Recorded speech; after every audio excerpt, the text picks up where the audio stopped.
Hey guys, sorry for being a little late to join. Just had a little hassle for a bit. And now that we're together, I'm just waiting for everybody to join. I'm going to take quick attendance and then we're going to start listing. Today we're going to discuss market failures, okay? And we're going to discuss what is market failure? What does it mean when the market fails? And we're going to discuss 4 reasons to why a market can possibly fail. Okay, so this is going to be on chapter 7, lesson number 2. And please have your books open to page 192 because that's where we're starting off. So I'm going to start off by just very quick attendance before we get into today's lesson. Abdurrahman Rashwan. Okay, Abdurrahman Rashwan is not here. All right, let's move on to Ahmed Matar. Ahmed Matar is not here. All right, Dahroug, Ahmed Dahroug. Yes, miss. Thank you. Okay, perfect. Daniel? Gamal? Gamal? Yes, miss. Gamal is here. Okay, good. Perfect. Hi, Miss. Hamid? Hey, honey. Hi, Miss. Hi, baby. Hamid? Hamid? Okay, Hamid is not here. Kareem? Yes. Hey, Kareem? Okay, Kareem is not here. Muhammad al-Kiki? Kiki? Okay, Kiki is not here. And we're moving on to Abu al-Farh.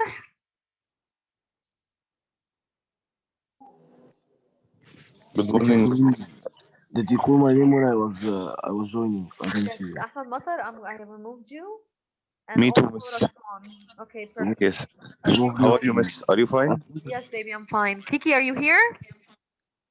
Yes. Okay, Abu al-Farh, are you here? Okay, Abu al-Farh is also absent. Omar? Yes, miss, I'm here. Okay, Omar is here. Kiki just joined. All right, so far Hamid, Kareem, and Abu al-Farh are absent. And Peter? Peter? Yes, I'm here. Okay, perfect. Yusuf Mashali? Miss. Okay, perfect. Basant? Here. Thank you. Farah? Hania? Farah? Here. I'm here. Hania? Here. بس لسه كان معلق. Jana Subh? Okay, Abu al-Farh, I removed you, baby. It's okay. Hania? Here. Jana Subh? Okay, Jana's not here. Lujain? Above? Here. Okay, Mariam? Mariam? Okay, not here. How about Maya? Here. Minna? Yes. Myrna? Here. Nada? Yes. Salma? I'm here. Summer? Here. Shahd? Tamim? I'm here. Shahd Ibrahim? Here. Yakuta? I'm here. Okay, perfect. All right. So today I'm going to share the whiteboard with you because again, whatever we're going to discuss is going to be with note taking. So have your notebooks ready so that you guys can take notes. Today we're going to look at page number 192 because we're going to discuss cause of market failures. The first thing that we need to understand, what is a market failure? First of all, what is a market? We said, what is a market? Okay, can someone just quickly identify what a market is? How about Ahmed Matar? Can you just remind me quickly of what a market is? What is a market?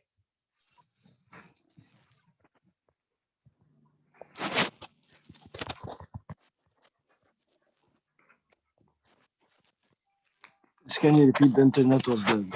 Oh, sorry. What is a market? What is a market? A place where people buy and purchase stuff. Well, I need the اسمه إيه ده؟ Hello. That's correct. Okay, it's the place where people where the producer and the seller meet. Okay, that's good. Perfect. بروديوسر اند سيلر ازاي مش البروديوسر والباير. Producer consume.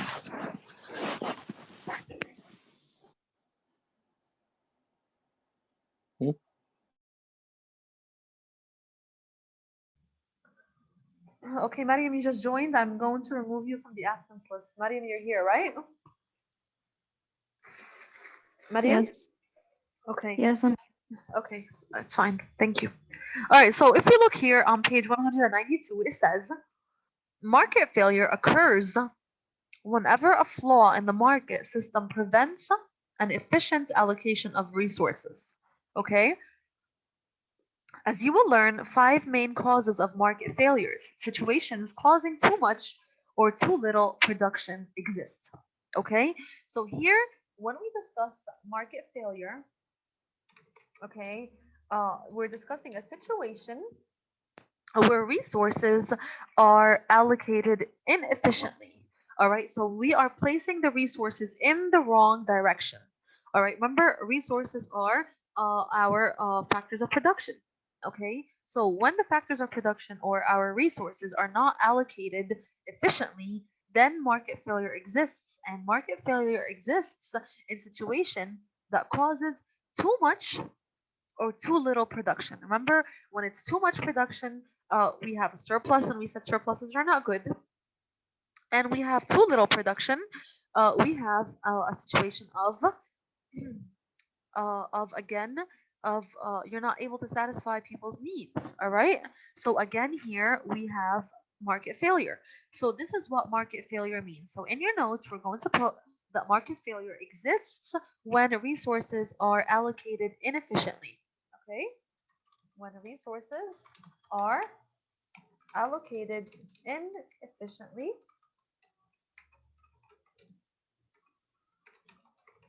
okay, resulting in too little production or too much production.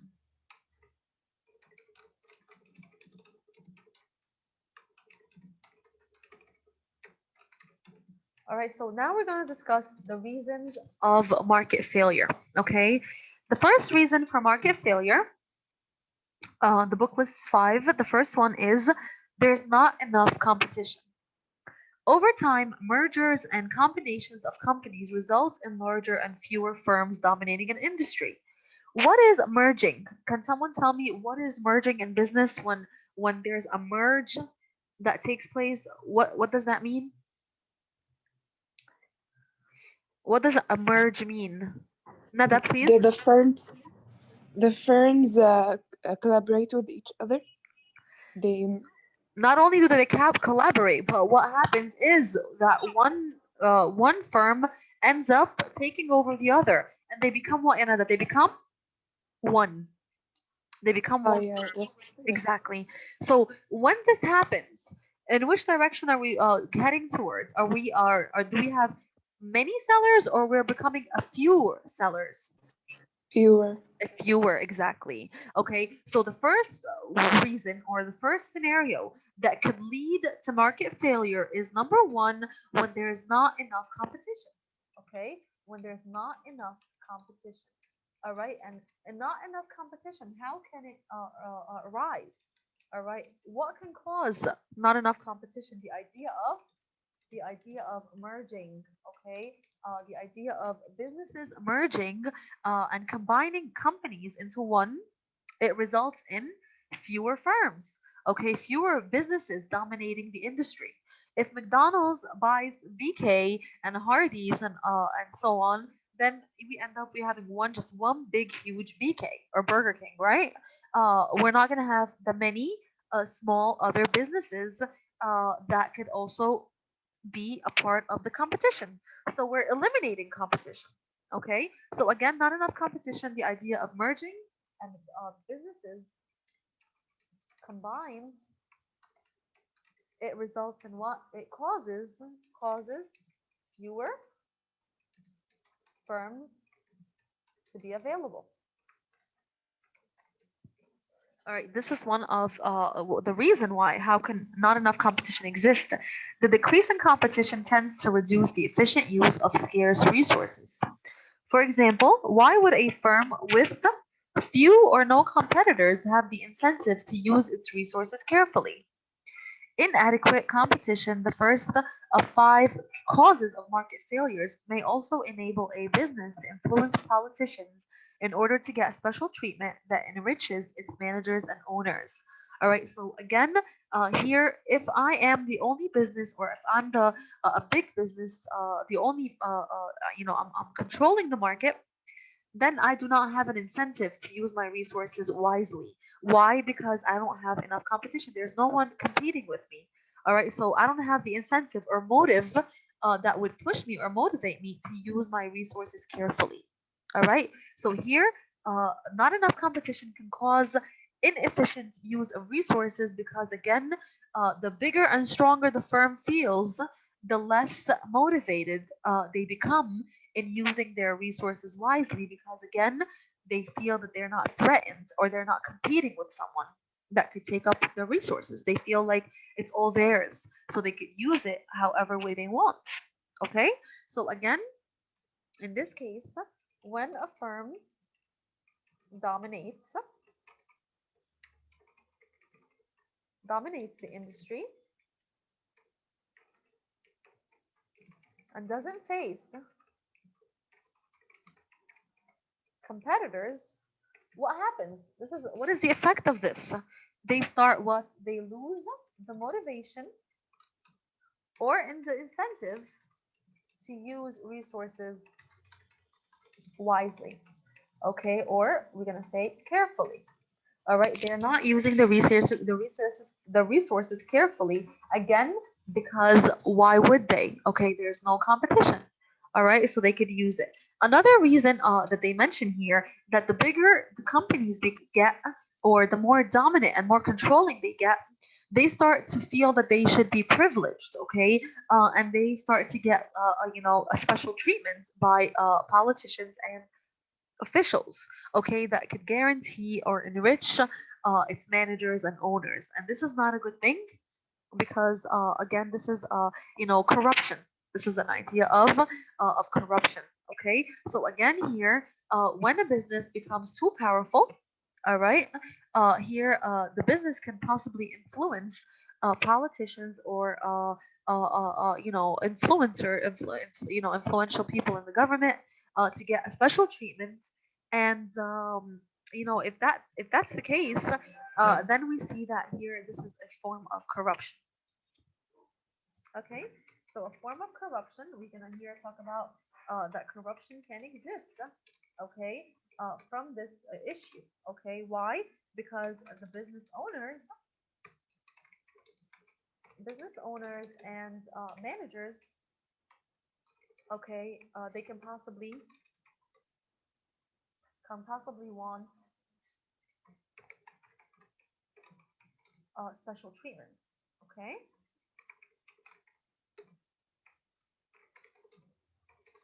Guys, are you taking notes with me? Everyone understands the concept of how not enough competition can cause market failure? Yes. Yes. Yes. Good job. Perfect. Okay, let's move on. Inadequate competition can occur on both the demand side and the supply side of the market.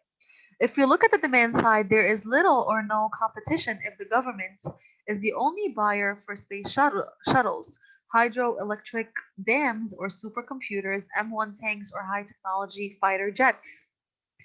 When a market has only one or just a few buyers, the buyer has more power to influence the market price. So here we're seeing that market failure or not enough competition can exist from two sides, not only from the supplier's perspective in this case, but also market failure can occur if there's no competition between buyers. Okay, in what sense? They give you an example of certain products. And remember when we discussed government monopoly? Okay, when governments are only responsible to, they manufacture certain products that individuals cannot manufacture, The same concept with certain goods. Okay, Daniel is not gonna come up one day and say, you know what, I feel like I need to buy a M1 tank for my wife. Okay, that's not gonna happen. All right, individuals like me and you are not going to purchase certain things. So what happens for the demand for these products? The demand for these products becomes what? Low. Exactly. It becomes not only low, but again, it's the demand. There's very little or no competition in demands. All right. Opposite of, for example, dresses, or think of like sneakers or whatever it is that we buy in a monopolistic competition. In a monopolistic competitions, we have what? What are the two things? The two main things in the market. We have many sellers and also many buyers. All right, and that's why sometimes we go and we buy something and we see that it ran out. Okay, why? Because there's competition in demand as well. All right, so not enough competition can be from the supplier side, but also not enough competition. All right, so not enough competition can also exist in demand. All right, okay, for products that is only demanded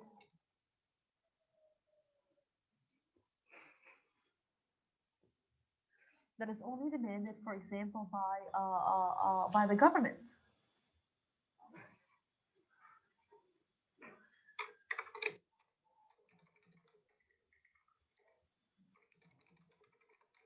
So what we need to understand about not enough competition, that it goes for the supplier, and this is the example that we discussed above, and not enough competition can also be for the consumer. All right, when a product is not highly demanded and the demand for the product is only from a certain sector or a certain group, such as demanded by the government for products such as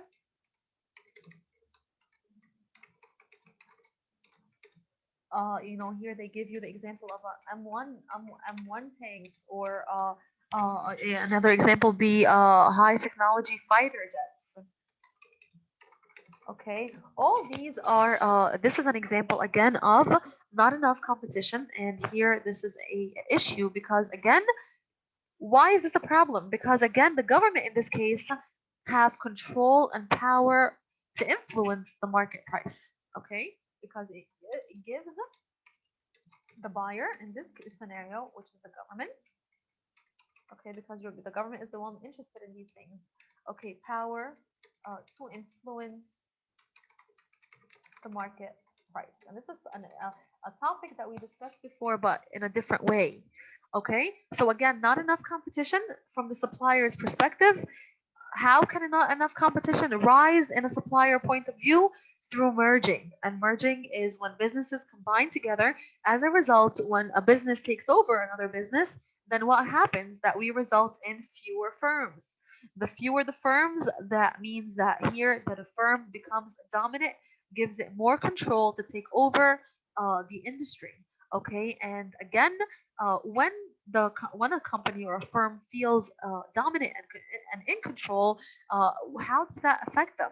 It affects them in a way that they lose the motivation or the incentive to use resources carefully, because at the end of the day, they do not have a competitor. And also, corruption may exist where business owners can possibly demand a special treatment or enriches from politicians or people in controlling positions. Okay, again, demand is also a competition in demand is needed.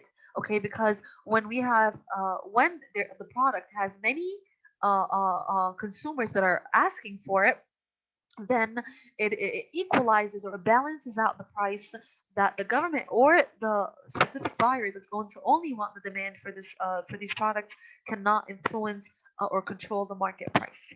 Okay, the second one, the second cause that can cause market failure is not enough information. Okay, not having enough information. Remember when we discussed the characteristics of a perfect competition? And then we discussed a pure competition, and we said that one of the factors is that the supplier and the consumer are well informed. Okay, and what did we mean by that? We're going to discuss it now. Not having enough information is the second of 5 main causes of market failure. This means that everyone, consumers and business people, and the government officials must have adequate information about market conditions. Okay, market conditions need to be we need to be aware of it. Okay, is the economy booming? Is the economy crashing? Is there a high demand for houses right now? Would it be a good choice for me to go into the industry of constructing houses for people? Is it a good time to get into the industry of making clothes, making shoes? We need to understand the market. We need to know so that we can make decisions. Okay, if resources are to be allocated efficiently. Okay, that means if Daniel is thinking about opening up a business and he does not, or he's not aware of the circumstances of the market, and he decides to open up a business where he's making masks. Okay, then there you go, Daniel. The market is going to, if you are aware of the conditions of the market, you're going to know that it would be the perfect time to invest in such business because, again, it's at high demand. If Daniel doesn't know this information or he's not well aware of the market conditions, he is going to put in or allocate resources such as factories, machinery, people, land. He's going to allocate all these resources to do what? To put in a business forth that's bound to fail. So what is he doing? He's basically wasting or using resources inefficiently, which brings us to the definition of market failure. Is that clear? Do you guys understand that? Yes. Yes, Daniel, you have a question? No. Okay, so yes, so this is what we mean by being informed. You need to understand what's happening in the world around you. How is the market dealing? Is it the good time to invest in such a project, or should we wait? Okay, so it's good to study the market, and that's why business people, before they get into any type of in any type of in any business venture, okay, then this is what an entrepreneur is. And if we go back to term one, when we discussed the idea of what an entrepreneur is, we said that it's a person who takes risk. Okay, but before they take a risk, they have to have a plan and have studied their project well before implementing it. Okay, this is the point of knowing the market well. Okay. However, if the information is available to only one side of the market, then the market will not be efficient. Okay, so if the information is not made available to the business people, then there's no efficiency here. Resources will be wasted. For example, how efficient would be the market for health insurance? B, if health insurance companies had access to a person's health history before that person bought a policy, because insurance companies prefer to sell policies to healthy people. People with above average health problems would have a much more difficult time getting health insurance. The result would be profitable insurance companies and a population with significant and uninsured health issues. So here we're looking at a perspective of information being revealed through two sides. Both sides have to be well informed. For example, they give you a perfect example here, which is health insurance companies. And in America, not everyone is health insured. Health insurance means basically that when you get sick, you can go to a doctor, and the government will, the expenses of your medicine will be fully covered or at least partially covered by an organization. So health insurance here is a big issue in the United States because at a certain age you're not covered anymore, and you're not covered until you get a decent job. So a lot of people are left out uninsured. So you have to get insurance through a health insurance provider. Now, health insurance provider, if you're a health insurance provider, you want to give your policy to a very sick person, or would you rather give your health insurance to people with great health? To provide it to the sick people. No, give it to people with good health. Exactly. Yeah, that's right, Peter. You would give it to people with good health. Remember, Myrna, Myrna's looking at it because she's a kind-hearted person. All right, you're judging the situation by your the goodness of your heart, or by basically what's the right thing to do. But as a business, Myrna, they're not thinking that way. And health insurance companies, guys, if you have any time to watch a movie by Michael Moore, by the title of Sicko, all right, or I think it's Sicko, I believe it's Sicko. Such a great documentary that reveals the truth behind health insurance providers. Health insurance providers are the worst type of people that you could deal with, because again, if you think about it, they don't really care about the patient. Okay, they are not going to invest. They don't want to spend money, Marna. Okay, the better for them is to sell you a policy, because remember, if you have a health insurance policy with them, you're paying monthly fees for your health insurance. You're paying monthly fee whether you go visit a doctor or not. You're paying a fee for that health insurance monthly, just like your car insurance. You're paying a monthly fee whether you have an accident or not. You're paying your health insurance. You're paying your car insurance. So health insurance providers, they do not want to sell to sickly people, because that would cost them money. Okay, that means that's why they ask you so many questions. Are you a smoker? Okay, if you're a smoker, your health insurance policy, you pay much more money than someone who's not a smoker. Why? Because you're at a higher risk of cancer, you're a higher risk of heart failure, you're a high risk of potential diseases. Okay, they ask you, do you have any history of diabetes in your family? Because if you're vulnerable to diabetics, because to being diabetic, because again, diabetes is one of these things that can pass by hereditary. Okay, so all these things, this is what the concern here is about, that if one side is well informed more than the other side, then one side is usually disadvantaged.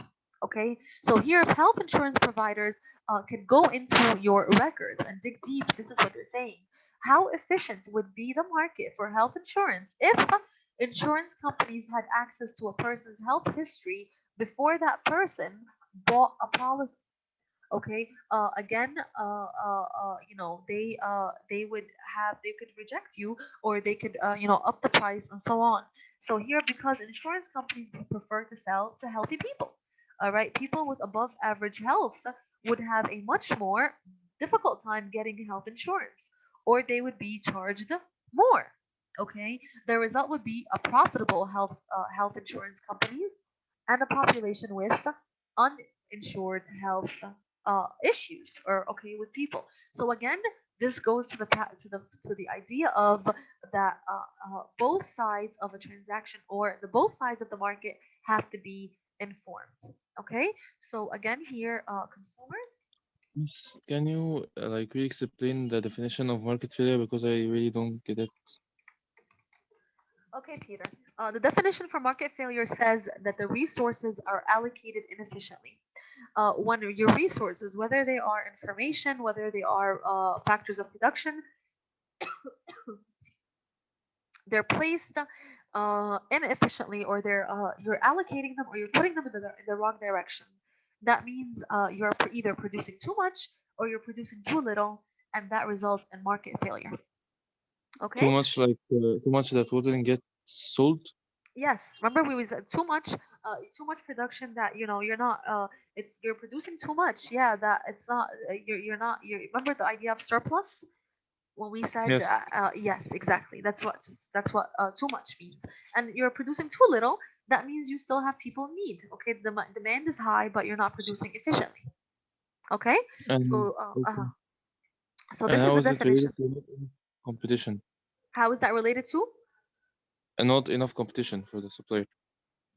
Not enough competition for the supplier, because if the supplier feels that they do not have other factories or other firms in the same industry competing with them for resources, then you're not going to be motivated. Okay, so if I say, for example, Peter, this water, or you're gonna have to share this water with Daniel. Okay, so you're going to be very careful about how you use your water because you know that you only have a portion of that water that you could use, and Daniel has another.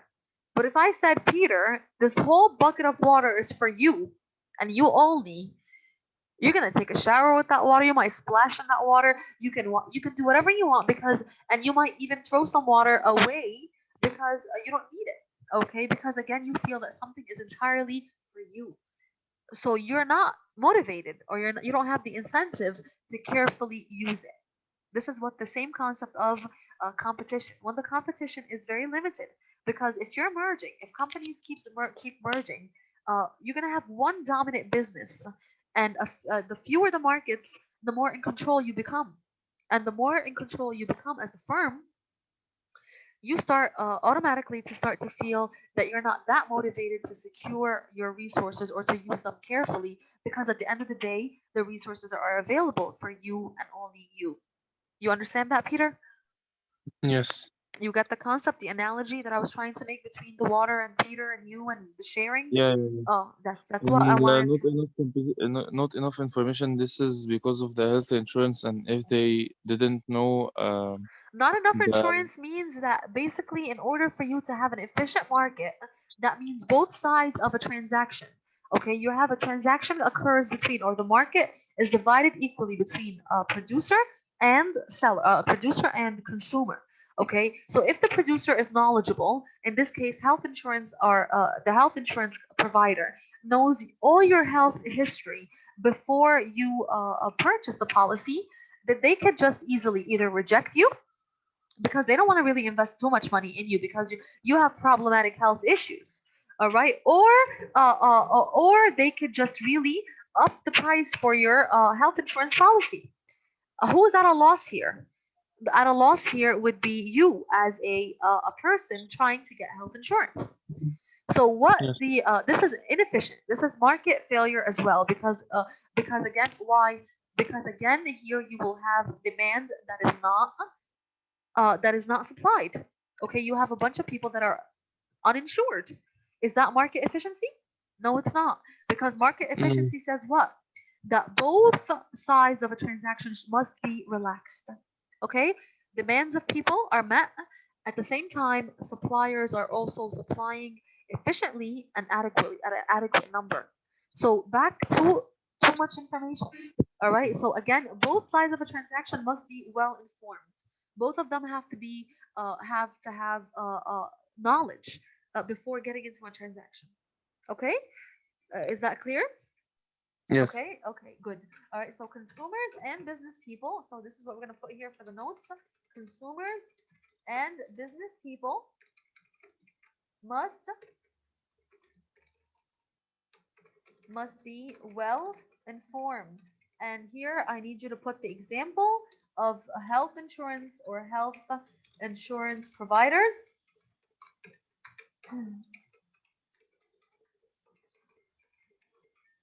Okay, and for homework, that's what I want you to do. I want you just to explain to me how would it be invalid? Okay, how would it be invalid if health insurance providers only had access to information and not the if they had access to information about the health of a citizen or an individual before they sign the policy? How would that be? How would that be inefficient for the market? Okay. Any questions about the homework? You only have to fill I out think we this. already have homework. Say that again, ya Omar. I think we already have homework. The You do? section review. You didn't finish that yet? No, Really? No, no. Okay. So if you guys didn't finish that yet, okay, focus on the review. Please hand that in. And next time that we meet, inshallah, we're going to discuss the other three reasons for market failure. Okay, so for health insurance providers, I'm going to save these notes. I'm going to upload them on SMS right now. Okay, as soon as this meeting ends, I'm going to upload these notes for us. And next time we meet, I'm going to add on the notes of health insurance and how would it be inadequate information for one side only. or inadequate for one side as a health insurance to know more information than about the person applying, okay, by looking at their history records before they actually register for the policy. And then we're going to discuss the other three. So just worry about finishing your chapter, your little section review, and handing that in, inshallah, over the weekend. You have, I think I told you it was due Sunday, correct? Yes. Okay, so you have until Sunday to get that done, and don't worry about that for now, okay? Thank you, Miss. Thank you. Okay, so take care, guys. Enjoy, and I'll see you, inshallah, next week on Sunday, okay? And I'm gonna post this notes for you, okay? All right, thank you. Inshallah. Okay, Thank thank you, you, Miss. guys. Thank you, thank you. Bye, bye, bye. Sorry. Alaikum salam.